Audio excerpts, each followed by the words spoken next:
I'm super late, but I wasn't going to film this video because I've been trying to edit all my travel vlogs and get those done, but I thought I'll take a break. Hi guys, welcome back.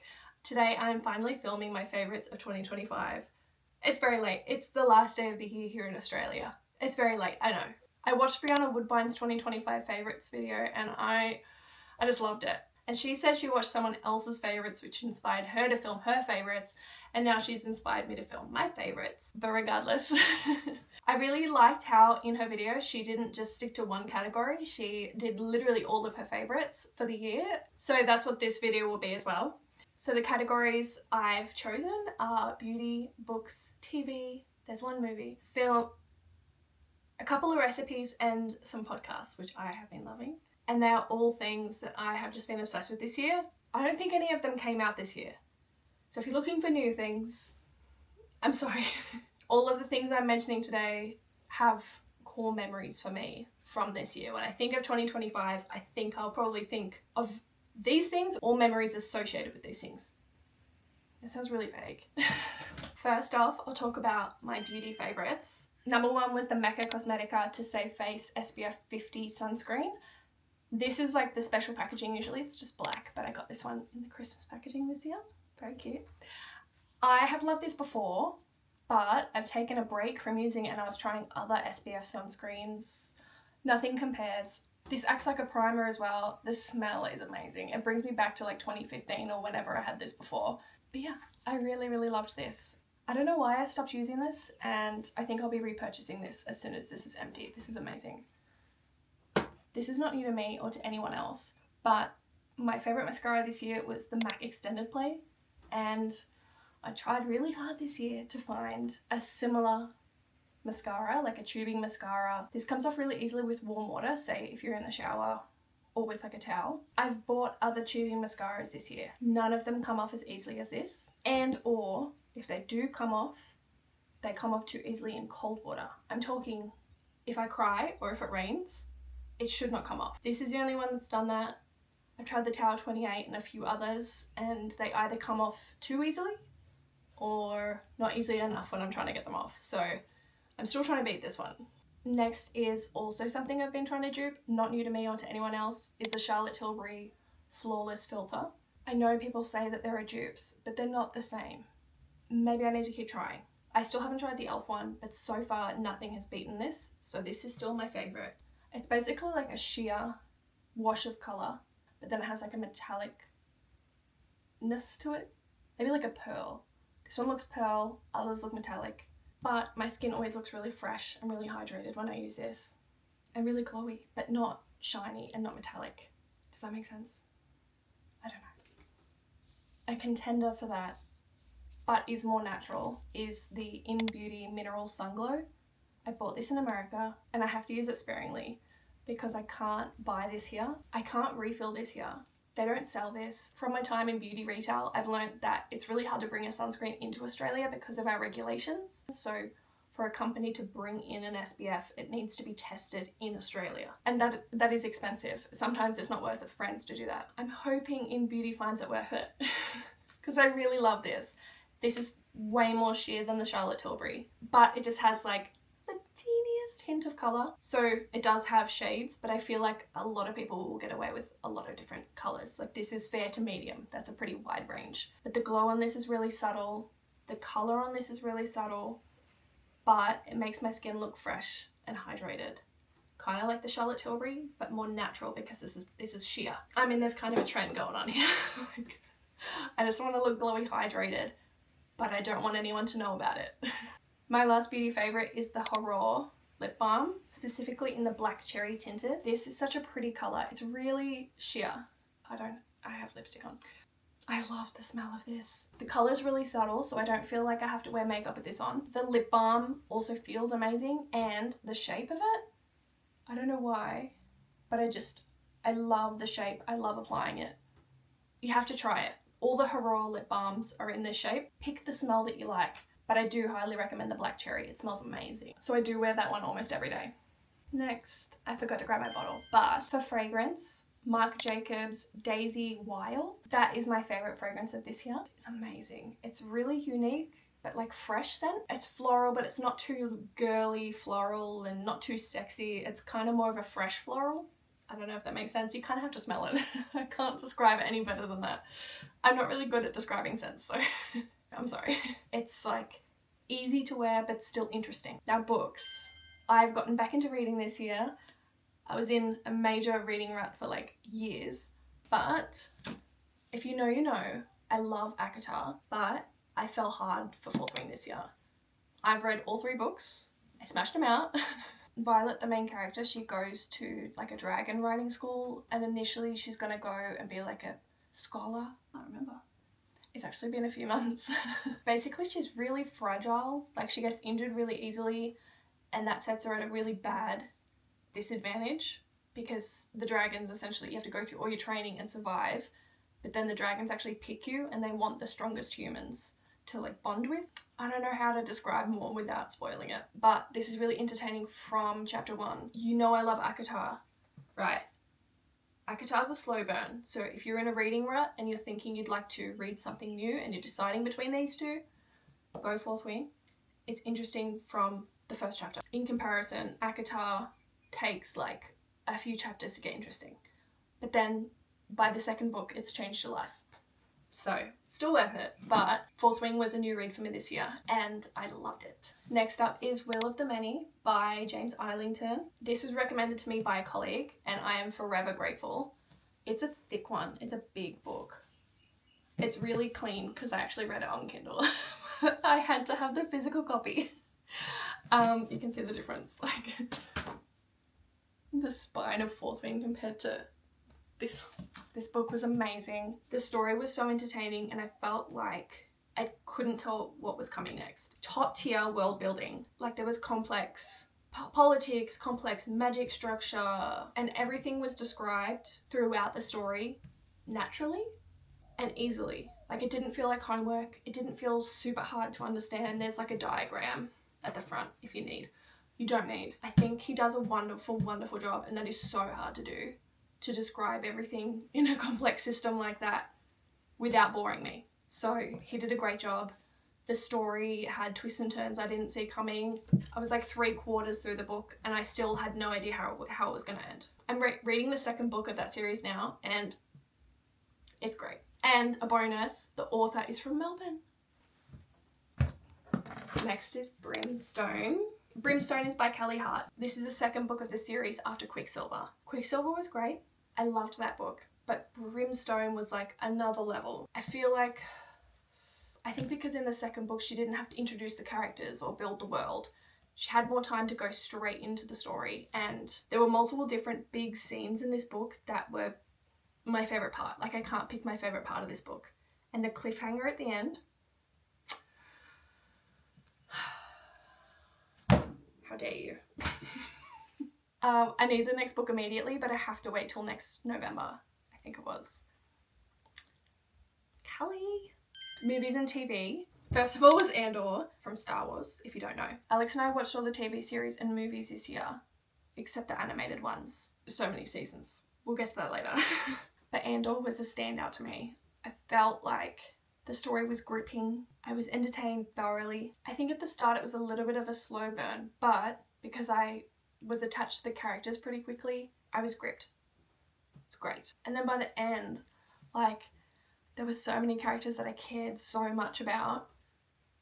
And all this, I don't want to spoil the ending, obviously. But it also made Rogue One, which we watched straight after, made that a way better movie. No spoilers for that either.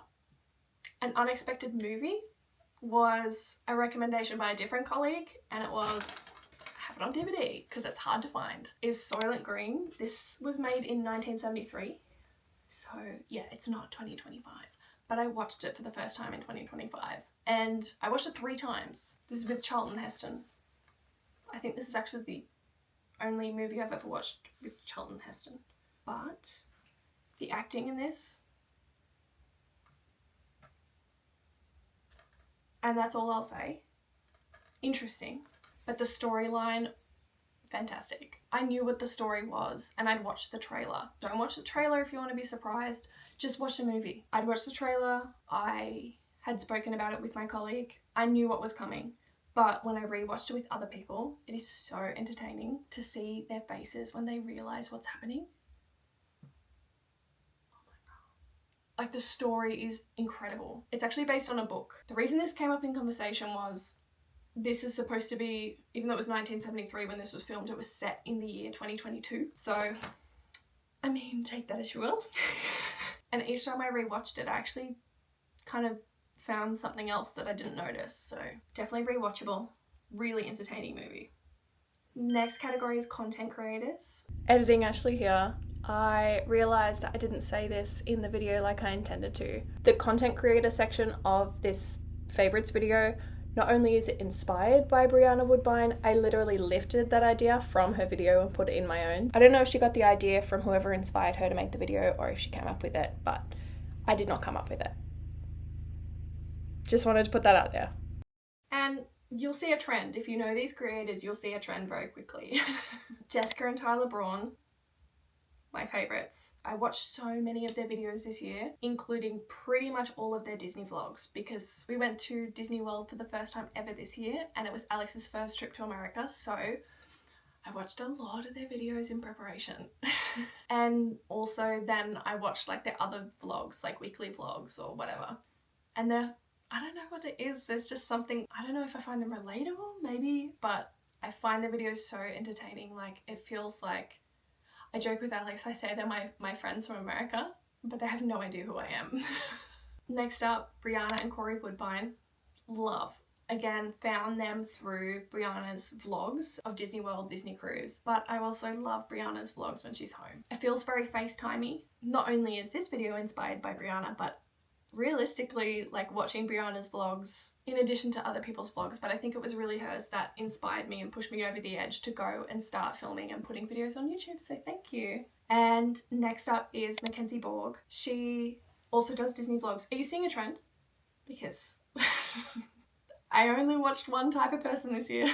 And Mackenzie Borg, she does Disney vlogs, and most of the time she brings her family with her. I just love seeing the dynamics, and there's something about her accent and her family's accent. I love it. And last but not least, Madison Pracht. I hope I'm saying that right. I love her and Dayton. They're so cute together. And her little dog Ollie, so cute. She also does Disney vlogs. So honestly, most of my watch time this year, Disney vlogs. I love them all, and they all are like my different moods, if that makes sense. Like, I'll come home from work and I'll be in a very particular mood, and I know exactly what creator I want to watch at the time. But it's all Disney vlogs. But in addition to the Disney vlogs, it also means I spent a lot of time listening to Disney podcasts, but only one. Disneyville by Tyler and Jessica Braun. It's like your two friends sitting there and just chatting about Disney. I feel like a lot of other podcasts, if you're ever planning a Disney trip, be careful with the podcasts you listen to, because a lot of them are like preachy about, you have to spend money on this, you have to do this, this is your one trip, don't forget to do this, and we'll send you a discount. Oh, and we have a travel agency. Like, Tyler does own a travel agency and they advertise it in the podcast, but the actual content of the podcast doesn't make me fear buy. I don't know if that... You know when you say a word and it just doesn't sound like a word anymore? That's a fear buy. They don't make me buy things and add on extras to my trip because I'm scared, which is really easy to do. Like, we spent so much money to go over there. The vibe I got from most podcasts was, you have to spend money on this, on this, on this, on this. And if you don't, you're going to ruin your family's vacation. Disneyville was like, kick back. You're going to have a great time. Go see Sunny Eclipse. Don't worry about it.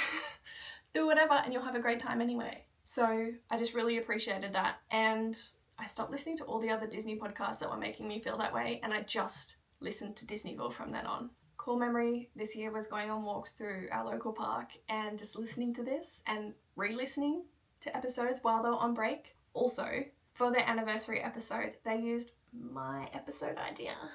So I was very excited about that. And yeah, that's just my like hands down favourite podcast. And they're my favourite YouTubers as well. What do you know? If I wasn't listening to or watching Disney stuff this year, I was probably listening to true crime.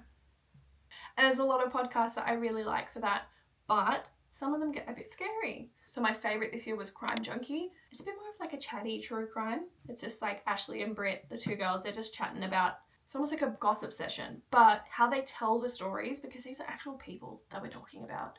How they tell these stories, it feels really respectful. It's really well researched. They're really careful not to put in anything they know is false or don't know is true. And they also have calls to action. Feels like they're actually trying to help in their own way to get these cases solved. So recipe wise, I tried 2 new recipes. First was beef birria. My favorite Mexican restaurant near us closed down. And it's not a franchise, it was just a standalone restaurant, so I can't get that food anymore. And they had the most amazing beef birria, so I tried to recreate it. The one that I've made is different, but I really, really liked it because it taught me how to slow cook beef, which I've never done. It showed me a new cut of beef. To be frank with you, I've only ever bought like steak or mince meat. Yeah, it was like a new skill to learn, and I've made it a few times this year.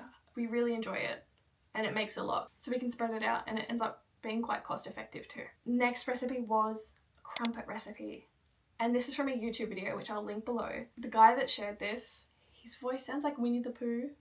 So sweet. He just sounds so sweet and genuine, and it was informative. He made it really easy, and I've done the crumpets a couple of times now, including a cool memory from this year was when my dad and my grandma came to visit and I made them crumpets, and my grandma seemed pretty impressed that I'd thought to make crumpets from scratch, because she didn't know you could do that, and I was pretty happy about that. And they were delicious. So final category, and there's only one thing in it, is drinks. A weird category, but if you've been watching my US vlogs, you know that I'm obsessed with the Stoke cold brew coffee now, but I can't get it in Australia. It was so good. I was having this pretty much every day in America, and here we do have similar things, but they're all concentrates, and it's not the same. I feel like with the concentrates, since you have to mix it up, every time it can taste different. Whereas the Stoke, you can pull it out of the fridge, pour it into a glass, you're done. I just don't have the energy to be making my own. That's why I'm buying it from you. Why is it a concentrate? Cut it out. But yeah, I do really miss it. So anyway, I really hope it comes to Australia or we get something. I was going to say equivalent. No, I want exact. I want exactly that. If it's not by Stoke, whoever's making it, make sure it's exactly like Stoke. Thank you. And that is it. Thank you so much for watching. I hope you enjoyed this video. I really loved pulling things around the house and finding my favourites from this year. It felt like a trip down memory lane of the last year. I hope you have a wonderful New Year's, and I will see you next year. Like I mentioned, I'm in the middle of editing my US vlog series, and if you'd like to watch the latest video, I'll pop that here. See you soon.